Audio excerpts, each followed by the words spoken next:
It has been proposed that the World Cup may potentially go to 64 teams. We're at 32. We're now at 48. And they say, hey, let's make this party even bigger. 64 teams in the World Cup. Why don't we just, instead of World Cup, the planetary cup, why don't we just go and face the other planets? The Monstars? Here's the thing, though. Can I be honest with you? Here's why I'm pro this. You see how much it means for some of these nations to get into a World Cup. Yes. And also, we call it the World Cup.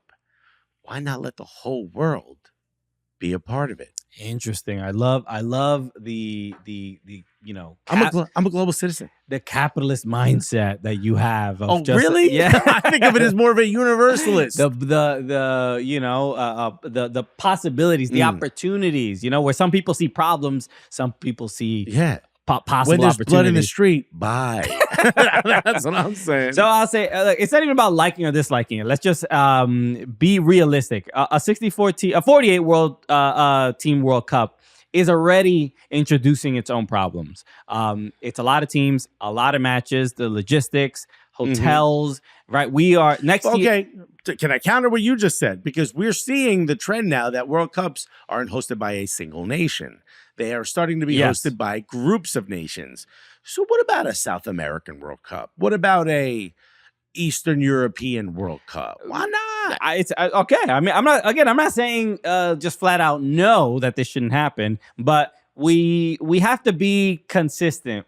If we were criticizing Qatar and the next Saudi Arabia World Cup, and then human rights violations, and so all of that stuff has to be considered, especially with the United States hosting the World Cup next year, and the current administration, how they're talking about immigrants, the issues with visas, deportation, all this other stuff. Like there's a big concern of how people are going to get here. Some people. The visa process for certain countries in South America is like 100 days, sometimes 200 days or something like that. That's going to prove to be an issue for people that are trying to buy tickets.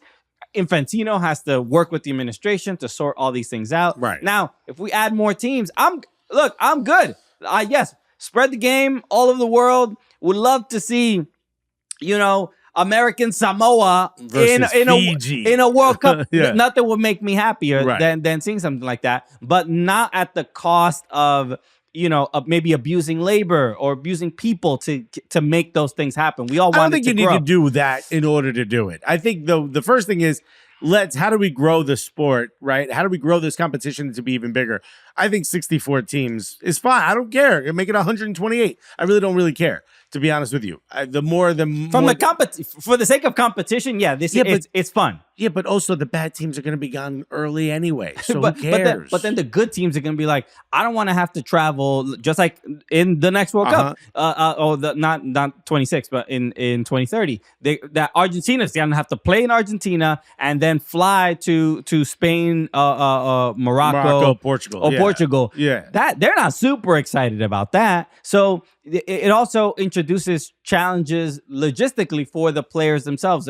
But we're talking about like your top tier nations, right? Like there's a handful of nations where, yes, with the players that you have and the history you have, this is going to be seen as a bit of a burden, a bit of an extra burden, a bit of a hindrance. Sure. But for the overwhelming amount of players, this is good. I don't care if I have to fly from Paraguay to Portugal. I just get a chance to be a part of the World Cup. I think there's more good than bad. Yeah. So Henry Bushnell wrote the article that's on Yahoo Sports, which you should read the whole thing. But there's there's certain things that don't excite me about 64 teams, and mainly in that, first of all, the 48 team World Cup is probably going to be in place for the next 10 to 20 years. And Infantino, it was the Uruguayan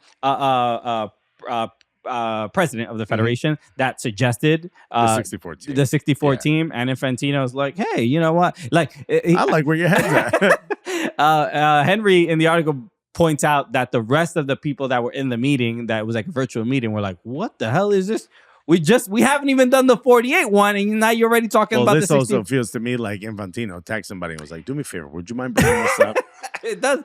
So that's a little bit. Look, clearly there was conversations had even before the idea was thrown out. So that is I would say 64 teams, and even getting to 48 teams. There's going to be a lot of bad teams.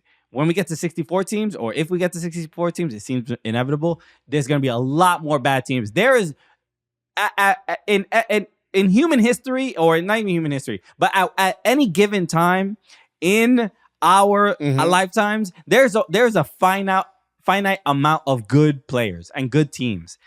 Now, so I don't think it's going to necessarily improve the quality of the game to a degree that in our lifetimes we will see 64 decent teams. Yeah, but also think about the benefit this has to those kids that are in those countries who typically don't qualify for World Cups. Think about some kid in Belize. I do think that's going to get they're going to get to see one of their favorite players or their country win a game possibly, and that's going to make them decide they want to play, and that could be the next Neymar, that could be the next Messi, that could be the next. Love the story. You know? I love. Yes, it could happen, but the realistic. Also, can we talk about? Think about how much money we were making. Now, when I say we, I mean people besides us. The Uruguayan president is thinking that. I mean, he's probably going through that right now. Cash machine go. So let's not. I think growth is important in the game, and as long as it's done, and again, I mean, we're all sort of advocates of just good that the game can bring. You don't need to violate human rights in order to do this. You don't need to violate human rights, but I think FIFA can put pressure on nations to be like, but will they? That's the thing. I mean, FIFA should be putting pressure on the United States for all the stuff that Trump is doing. Everybody, yeah. And that's all I'm saying. So that should be also an important factor around growing the game and getting more teams in the World Cup. So let us know what you think in the comments. Let us know if you want to get your beak wet. Make some of this we money. got a deal for you. Okay, why not 128 teams? I said it. I put it out there. Invite me to the next meeting, Gianni. We need to actually split more countries, so we have more countries to participate in the World Cup. A couple civil wars. Hey, let us know if you need to fund. You know what? There's no South Macedonia. Let's get it done, bro. Let's build it, and they will come. Let us know if you need us to fund the military regime. A couple coups. You think that will solve it all? You don't agree with these people, right? Yugoslavia is now like 3 countries, bro. We can build this thing. Let us know what you think in the comments. Shout out to everybody watching on OneFootball. We are the Cooligans. If you'd like to subscribe for more stupidity like this, hit the button right there. The link is in the description. You can subscribe to our YouTube channel as well. So we'll see you over there, everybody.